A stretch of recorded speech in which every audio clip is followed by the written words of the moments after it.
Hello everyone, and welcome to this month's episode of What's for Dinner. So when Erin and I got married back in October, one of the things we asked those that attended our wedding, and even those that couldn't attend our wedding, was to submit one of their favorite recipes that we could eventually make together as a married couple. So a portion of the second half of this year's What's for Dinner recipes will be some of the recipes that were submitted to us. One of those recipes we'll be making today. It is a sweet and sour meatball recipe that was submitted by the mother of one of Erin's friends. This recipe does have suggestions for how to eat these meatballs, but today I think we're just going to enjoy them as they are. So let's get cooking.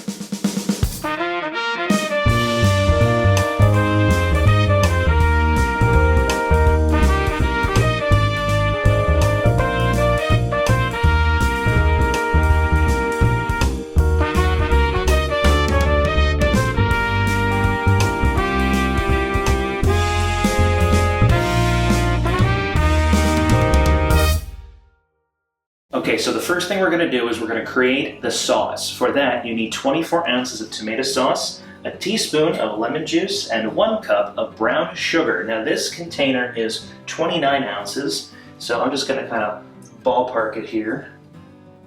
That's about, I think that's about good, and we'll leave it at that. And then a cup of brown sugar. Come out. There we go, in there. And then a teaspoon of lemon juice. That might have been more, but that's okay. And you want to bring this to a boil, and then once it boils, you're going to turn it down and let it simmer. You may have noticed that since the first half of the year, I have clearly labeled our burners on the stove here because I burned myself too many times turning the wrong burner on. So to prevent that from happening again, I have clearly labeled them so that I can see where the correct ones are when I turn them on. Okay, so we're going to get this brown sugar mixed in here.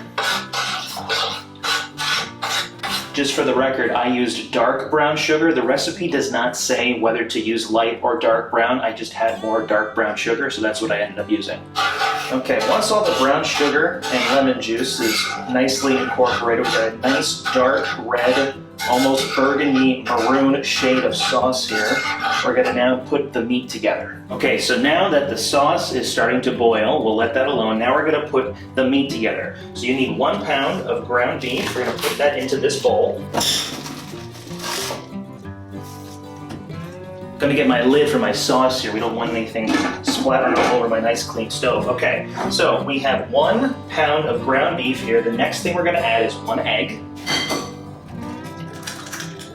And then we're going to add a 1/4 cup of breadcrumbs. These are just plain seasoned breadcrumbs. The recipe doesn't say if any other flavored or seasoned breadcrumbs would work. I just thought plain would be the best for what we're doing here. Okay. And then it just says to combine the meat ingredients, so I'm going to we have a meat breaker upper thing somewhere in this drawer. I just used it the other day. I don't think it's dirty. Maybe, oh, it's right here in front of me. Alright, so this meat's still a little frozen. Okay, I'm going to go in here with my hands in a second. Meanwhile, our sauce over here is boiling. Just about. So I'm going to reduce that to a simmer here in a moment. Now we're going to go in with the hands. Rings are off, in we go. Ooh, that's cold. Okay, the sauce is boiling, so I've reduced that. I'm going to keep mixing our beef here a little bit longer just to get some of these clumps out.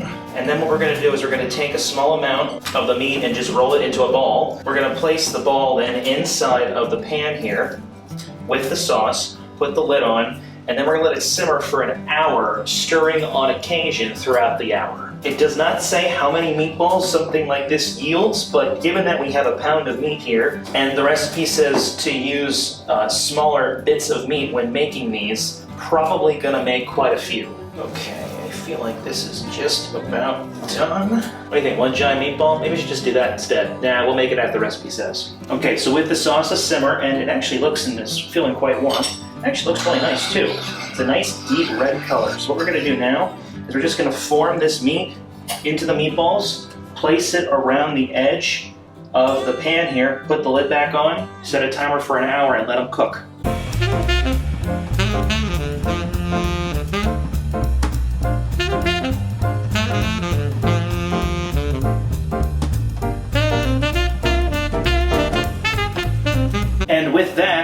pound of meat made me about 24 meatballs, the size that I made them. So we're gonna put the lid back on right here. I'm gonna turn it up just a little bit. I'm gonna set the timer for 1 hour, and we will be back in 1 hour to check on the meatballs.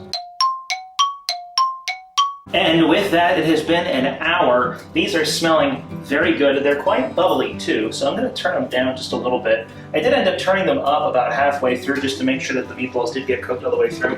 They do smell really good. We'll take maybe 3 of them out.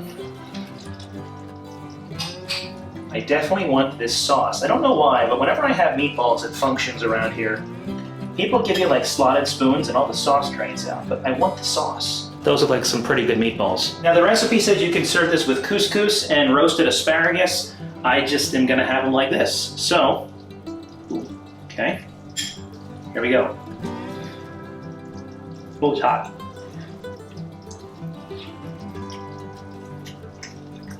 Mmm. Oh, that's good.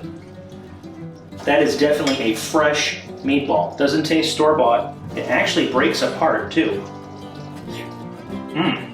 Well, I hope you all enjoyed this episode of What's for Dinner. If you have any recipes you would like me to make on camera, you can leave them below in comments and I'll check them out. You can also fill out the form, which is found in the description below. Thank you all again for watching. Take care, God bless, and I'll see you all next time. Oops, some ranged attack happening here. Let's close it up. What happened?